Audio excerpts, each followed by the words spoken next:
रामराज्य star TV news, आवाज जनतेचा।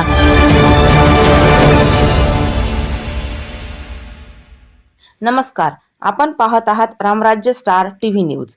मी आहे आपली निवेदक। पाहूया आजच्या नाशिक जिल्हा आणि देवळा तालुक्यातील प्रमुख घडामोडी।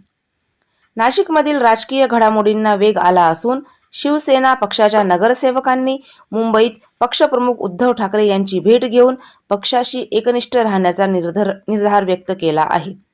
इगतपुरी तालुक्यातील भावली धरण परिसरात पर्यटक कुटुंबावर झालेल्या हल्ल्याप्रकरणी पोलीस तपास सुरू आहे।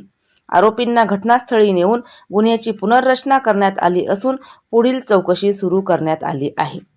नाशिक पोलिसांनी मोठी कारवाई करत वाहनातून 500 किलोहून अधिक गांजा जप्त केला आहे।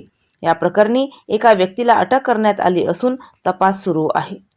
नाशिक शहर आणि परिसरात पावसाचा जोर कायम आहे।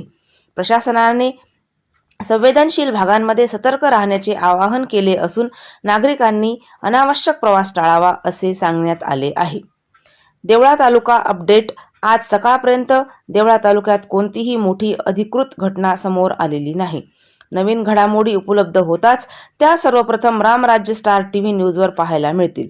आजच्या प्रमुख बातम्या इतक्याच। अशाच ताज्या, विश्वासार्ह आणि स्थानिक बातम्यांसाठी रामराज्य स्टार टीव्ही न्यूजला लाईक करा, शेअर करा आणि चॅनल सबस्क्राईब करा। धन्यवाद। जय महाराष्ट्र।